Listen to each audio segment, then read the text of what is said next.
Qizlarjonlar, kelinglar lavmo yeymiz. Bismillah. Men shunaqa bismillah demading. Unaqa.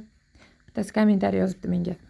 O'g'lingizga oldidan yeyishni hozirdan o'rgating. Yo, rahmat. Mayli aytganingiz uchun, lekin no'xatlarini, magizlarini terib yeganda oshdi. O'shaning uchun oldimdan yegan. Yosh bola-ku hali. Bismillah.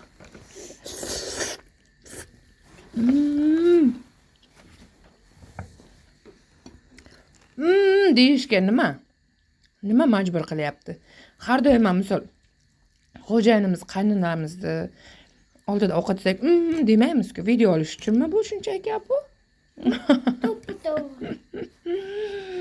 Lekin deb esa odam maza qilib yer ekan, qaranglar.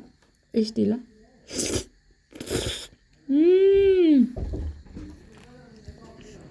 Zo'r.